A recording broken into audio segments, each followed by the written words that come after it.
Informasi ke Mas Heru dulu. Kenapa kemudian tidak langsung melapor?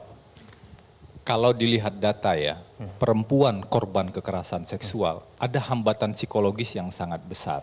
Sebagian besar perempuan korban kekerasan seksual akan merasa malu dengan dirinya, dan dalam konteks Bu Putri ketika kami konfirmasi, kondisi aib, kondisi malu terhadap dirinya sendiri, dan juga kemarin kan muncul di fakta persidangan. Sebenarnya Pak Ferdy Sambo sudah menyarankan untuk lapor. Tetapi Bu Putri nggak kuat dengan kondisi seperti itu, dan dia tidak bisa membayangkan bagaimana aib tersebut akan terungkap.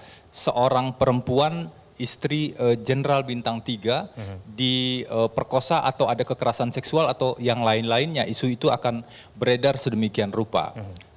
Tapi kita punya bukti lain yang mengkonfirmasi. Jadi memang peristiwa di kamar, kalau kita mau fair ya, peristiwa di kamar di tanggal 7 itu hanya diketahui oleh Bu Putri dan Joshua. Joshua sudah tidak mungkin kita konfirmasi. Artinya hanya ada satu keterangan Bu Putri. Apakah kita bisa percaya dengan satu keterangan saja? Kita tidak bisa langsung percaya dengan satu keterangan saja. Karena itu Undang-Undang TPKS, Undang-Undang tentang Kekerasan Seksual, memberikan klausul satu keterangan saksi korban kekerasan seksual itu bisa terkonfirmasi kalau ada bukti lain. Pertanyaannya, apakah ada bukti lain? Kami sudah temukan ada bukti lain. Apa itu bukti lain? Satu, bukti surat. Yang kedua, bukti keterangan ahli, psikolog forensik yang timnya melakukan pemeriksaan terhadap profil seluruh tersangka dan beberapa saksi, termasuk profil Pak Ferdy Sambo dan juga profil Bu Putri. Ada satu poin yang menarik sekali dalam hasil apsifor itu, hasil pemeriksaan psikologi forensik tersebut. Bahwa satu, Bu Putri menyampaikan itu secara konsisten. Yang kedua, tidak ada yang namanya malinggering atau melakukan kebohongan, karena identifikasi itu dilakukan oleh pihak yang memiliki keahlian.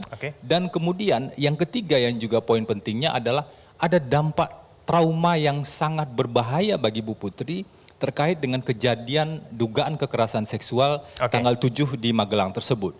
Kemudian ada bukti lain, keterangan ahli. KUHAP kan mengenal 5 alat bukti. Satu, keterangan saksi korban. Yang kedua, bukti surat hasil pemeriksaan psikologi forensik. Yang ketiga, keterangan ahli. Dan yang keempat, ada circumstantial evidence. Terkonfirmasi 2 saksi, Kuat Ma'ruf dan Susi, melihat kondisi Bu Putri pasca di luar kamar. Tergeletak, setengah pingsan, dan dalam keadaan yang berantakan, yang kemudian mereka bawa ke dalam kamar. Dan sebenarnya Richard dan Ricky setelah itu juga melihat kondisi Bu Putri dalam keadaan lemas di dalam kamar dan melihat ada persoalan yang terjadi saat itu. Jadi kami cukup meyakini dugaan kekerasan seksual di Magelang itu terjadi.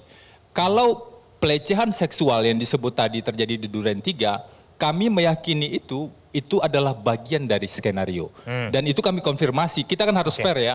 Kalau ini tidak benar, kita katakan tidak benar. Ada 2 yang tidak benar. Satu, tembak-menembak, itu tidak benar. Yang kedua, pelecehan seksual di Duren 3. Itulah yang kemudian di SP3 yang disebutkan